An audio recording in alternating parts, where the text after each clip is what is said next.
Magandang araw po, welcome po sa aking channel, Love9 TV. Patalasasan po, meron po ba kayong mga properties na napapabayaan or non-performing assets? Plan nyo ibenta, pero wala kayong oras sa pagbenta nito. Kung ito'y pagkakatiwala nyo po sa amin, tawag lang po kayo sa aking numero, usap po tayo, gawin ko po ng video for free. Yes, libre po, wala po kayong babayaran. Tutulungan pa namin kayong mabenta ang inyong property. Kami na po bala sa marketing, sa boosting or paid ads. Even sa tripping, hindi na po kayo mapapagod sa pag-entertain ng mga buyers. Kami na po bala sa lahat. Tawag lang po kayo. Nandito po tayo ngayon sa Imus, Cavite kung saan meron po tayong bagong video presentation. Isang 3-story modern design house and lot na 3-year-old. May lot area po ito na 398 square meters at may dalawang corner lot. Ang floor area po nito ay 600 square meters. Meron pong 4 bedrooms with own toilet and bath, music room, maid's room with own toilet and bath. Then meron pong penthouse at view deck. At meron pong home elevator. Tungkol naman po sa dokumento nito, ito'y titulado, buhay po ang may-ari, kaya wala po kayo maging problema sa documentation o sa transfer ng title. Yan po yung pasad, napaganda po. Modern design at halos bago pa. Kaya wala po kayong ipapagawa dito. Dalawa po ang corner lot. Dito po sa kabila, yung pangalawang corner lot at yung unang parte ng video, yun ang unang corner lot. So nakabakod na po buong property at ang kagandahan pa po dito, napaganda po lang location nito. Malapit po sa lahat ng business establishments. Yan po yung gate na papasok sa garahe. Nakakasya po ang 5 sasakyan. Mamaya po sa dulong parte ng video, pag-usapan natin ang distance, location at travel time, pati presyo nito. Diyan po sa garahe nakapwesto ang home elevator o lifter. Kaya kung sakali man po ang kasama natin sa bahay ay PWD or senior citizen, gustong pumanik sa view deck o penthouse, hindi na po mahihirapan gawa ng meron pong lifter o home elevator.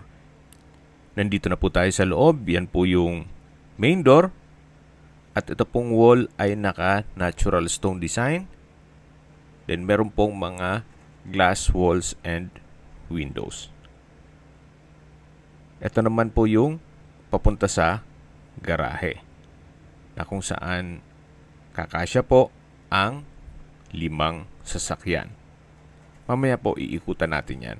Silipin lang muna natin. So, yan po yung lifter. Itong may glass walls.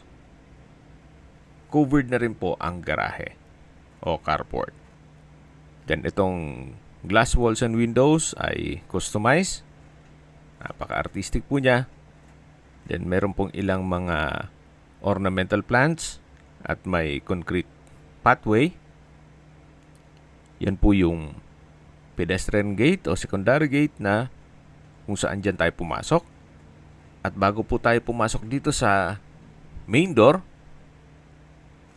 check po natin dito sa corner side. Ito po yung unang corner side nitong property na pag diniretso natin to ay yung covered lanay. So yan po yung kabilang side ng bahay. Pulidong-pulido po pagkapalitada. Quality po ang pagkagawa, hindi po tinipid. Yan po ang kagalahan pag owner's build. So ito po yung dream house nila. May pagbabago lang sa kailang mga plano, kaya ibebenta na lang po nila ito. So ito po yung double wooden door na meron pong glass panels. Then brickstone design itong wall. Samahan niyo po ako. Pasok po tayo. At welcome po dito sa bahay ni Madam at Sir. Na kung saan napakaganda po, napakaaliwalas. Ito po yung receiving area. Double high ceiling at meron pong glass wall and window na nag-serves as natural sunlight. may chandelier, wooden design ceiling panel, then meron pong mga pin lamps dito sa ceiling, at premium tiles po ang ginamit dito sa flooring. Tungkol po sa furnishings, wala po silang napanggit. Pero kung sakali man na may maibigan po kayo, siguro pwede nating i-negotiate yan. So ito naman po yung dining area na may dining set, then may chandelier, at ito po yung sliding glass door o door glass na papunta naman dito sa covered lanai. Na meron pong coffee table, meron pong natural stone tiled wall, at yun po yung corner side na kung saan galing na po tayo dyan kanina. Then dito naman po ay yung setback papunta sa service area at paikot dun sa garahe. Ito po ulit yung dining area na may 6-seater dining set. Yan po yung receiving area. Then dun po yung living area. Ito naman po yung breakfast nook na may high chair. At sa dulo ay may wooden shelf. Then meron din pong sliding glass window. At ito naman po yung formal kitchen na may island. Then meron din pong tatlong high chair. May kitchen countertop, kitchen drawer and storage ng kitchen utensils. Meron din pong mga modular kitchen cabinet na naka soft close hinges. At meron pong malaking kitchen window, then nano block sink with faucet, at dito naman po yung dirty kitchen. May breakfast table, kitchen countertop, wall-mounted kitchen cabinet, kitchen drawer, at storage ng kitchen utensils. Nano block din po ang sink and faucet. Yan po yung pantry. Then dito po ay may access door na naka-solid wood door at aluminum screen door na papunta naman yan sa garahe, at ito yung service area na may natural bamboo o dried bamboo na disenyo dito sa wall. At sa dulo ay meron pong metal shelves. So balik na po tayo dito sa loob. Ito po ulit yung dirty kitchen. Then yan yung pantry. Ito po yung gas range, then kitchen countertop. At dito naman po yung formal kitchen. Marami pong pwedeng ilagay na mga kitchen utensils. Gawa ng napakhaba po ng kitchen cabinet. Ito po ulit yung living area na may ceiling fan. Then sa dulo po matatanaw natin yung main door. At dito naman po yung hagdan na naka solid wood staircase, handrail at glass railing. Meron pong understairs na powder room. At dito naman po yung unang kwarto. Kung sakali man po na meron pong PWD or senior citizen sa pamilya, etong kwarto na to ang para sa kanila. Ang kabilang side po niyan ay yung garahe. Yan po yung sliding window glass na may blinds. Then meron din pong window type aircon. Ito po yung toilet and bath. May vanity mirror, hand wash basin, water closet with bidet. Then meron pong hot shower set, may overhead shower, at from floor to ceiling po itong tiled bathroom wall. Meron din pong wall-mounted na stainless towel holder at bathroom window. So ito po yung first bedroom na may sariling toilet and bath. Then may ceiling fan, naka-tile flooring. I don't know kung isasama yan or iwan tong gym equipment. Meron na rin pong bed frame and mattress. At dito naman po yung powder room. Naka-solid wood door, may bathroom countertop, hand wash basin, vanity mirror, tiled bathroom wall,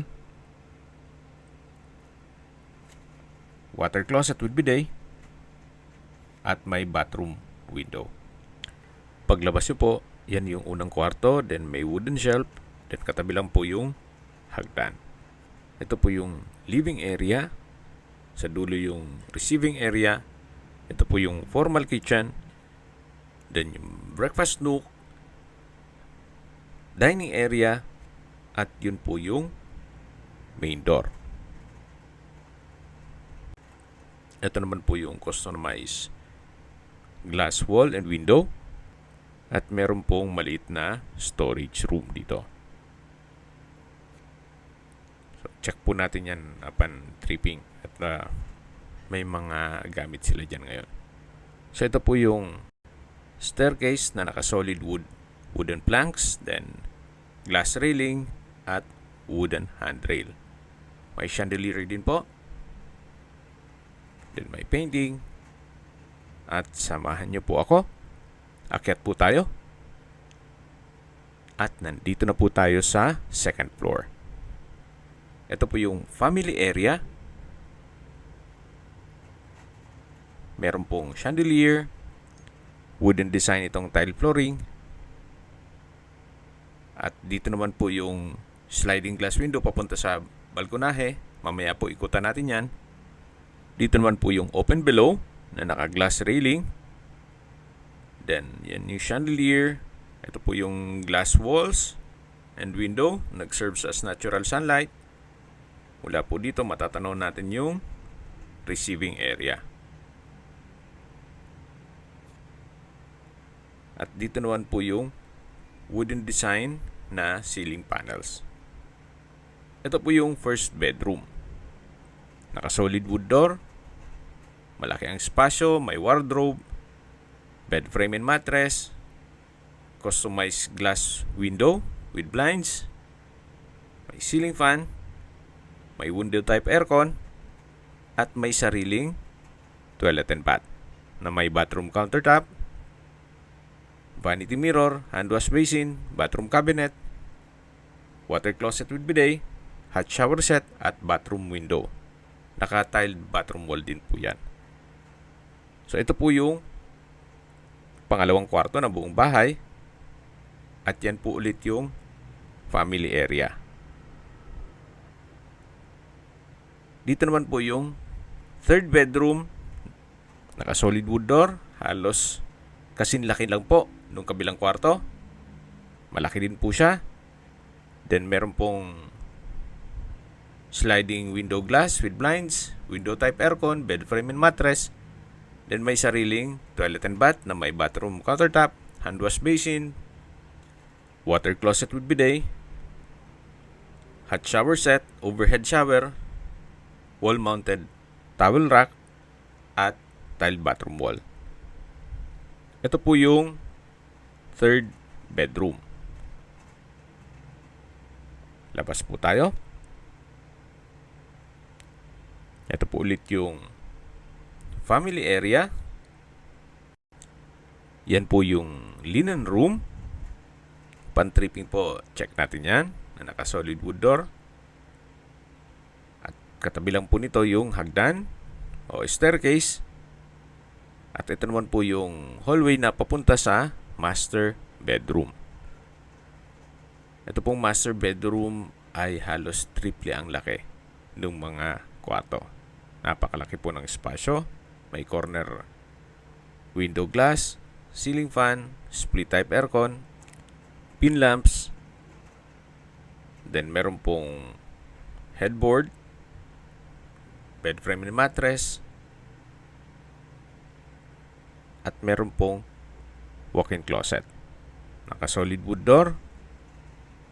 Napakalaki po ng espasyo. May ceiling fan, wooden shelves, at dito naman po yung toilet and bath na may couple hand wash basin, malaking vanity mirror, bathroom countertop. Sa dulo po ay may bathtub. Then yan po yung water closet with bidet. May shower enclosure.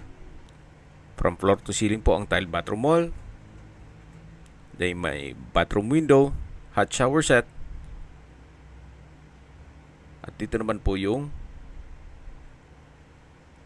overhead shower. Napakaganda po. Pati po yung kombinasyon ng kulay nitong mga tile bathroom wall. At ito pong shower enclosure ay stainless itong frame niya. So yan po ulit yung walk-in closet. Napakalaki po ng espasyo. At dito naman po tayo ulit sa master bedroom. Meron pong access door dito na papunta naman sa balkonahe. Naka-solid wood door. Then meron pong rattan set.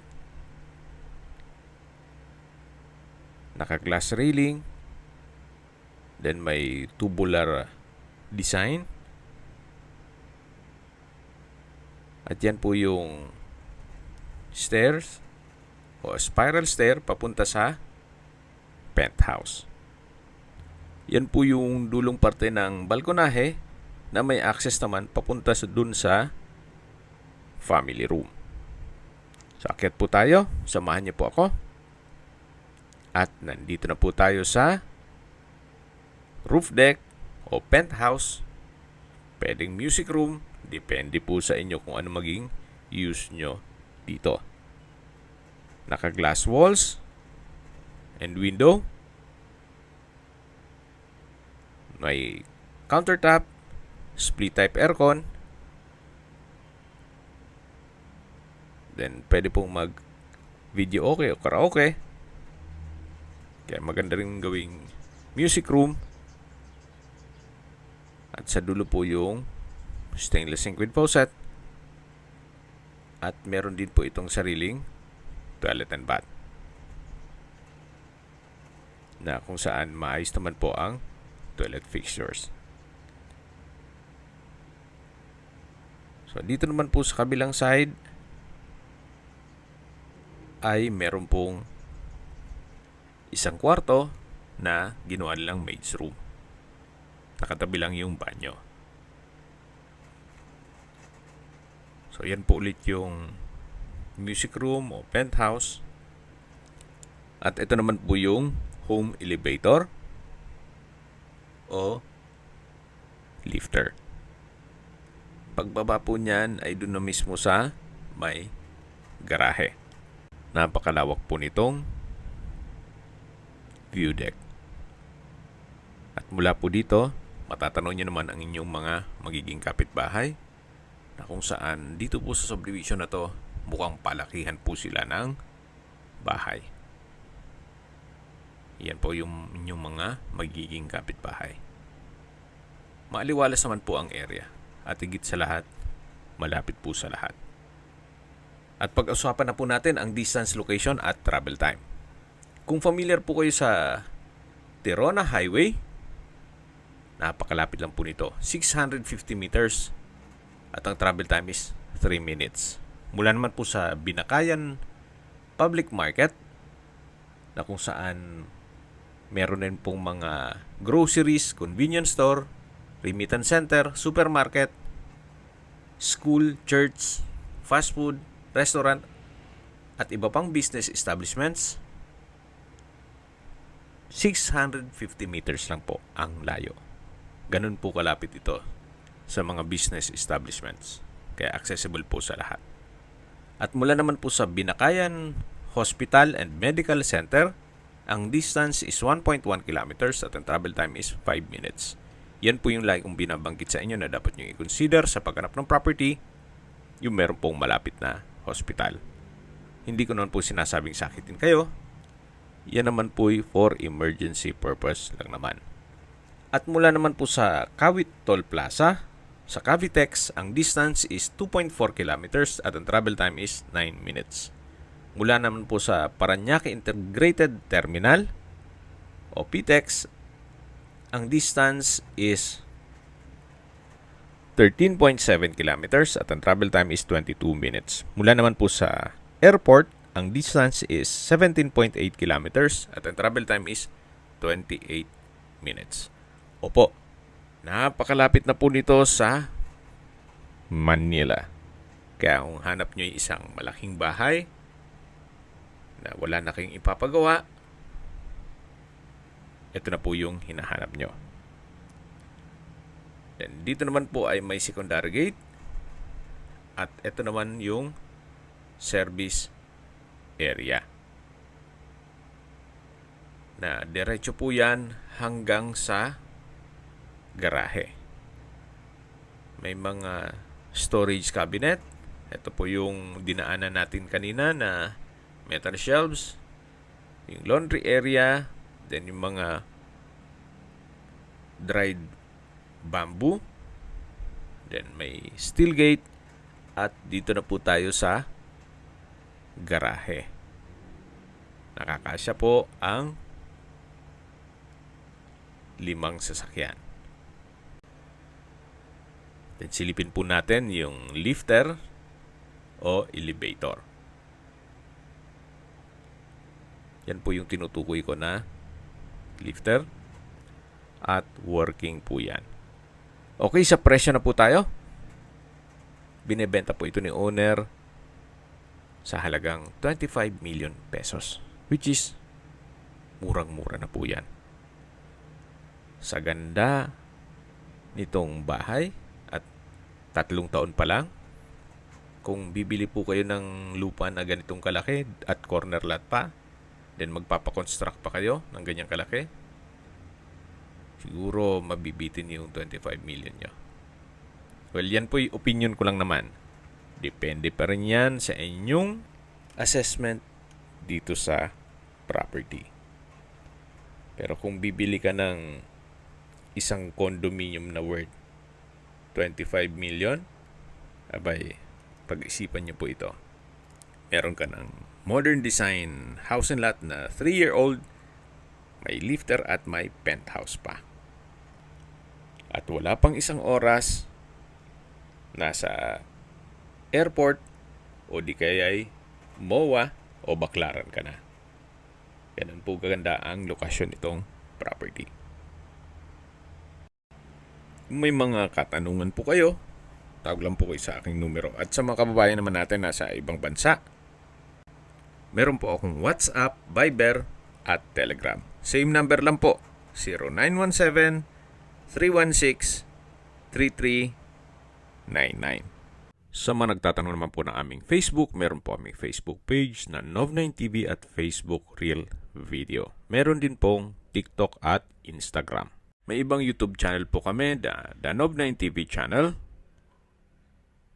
Nov9TV Listings, Nov9TV On The Spot, Nov9TV Updates,